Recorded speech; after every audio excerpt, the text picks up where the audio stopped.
There are just so many opportunities out there in using data science to solve problems.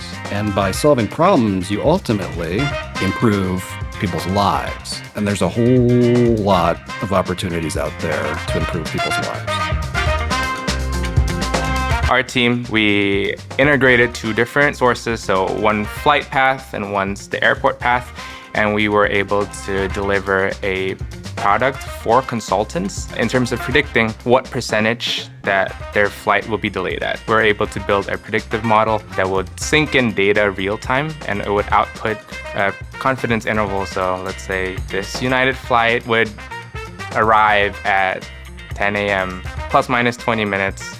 95% confidence interval. So we built that from start to finish, and it was really impressive. I guess they really liked the value proposition and the clear use case. It was like for consultants or airplane flight delay. It was very specific and an actual problem. We're working with Tokyo Highland Marine. We're developing a flood prediction model for them. When certain areas get flooded, we want to help them understand what the cost associated with that flooding is going to be. So we're doing both back-end and front-end development work. That's going to help both their estimators and also the customers understand the flooding risks for certain areas. The program was called Neural Segmentation through Deep Learning.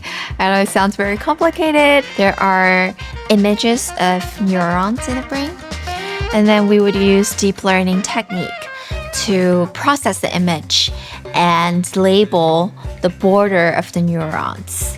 And then we will identify which pixels of the images are where the neurons are at, and what pixels are actually the gaps between the neurons in the brain. And if we can figure out what's the neural pathways in a human's brain, that would honestly give so much information to the clinical world. It would be a breakthrough in terms of the clinical explanations of a lot of the clinical disorders. But I think being able to work in an area with that goal in mind is something really cool.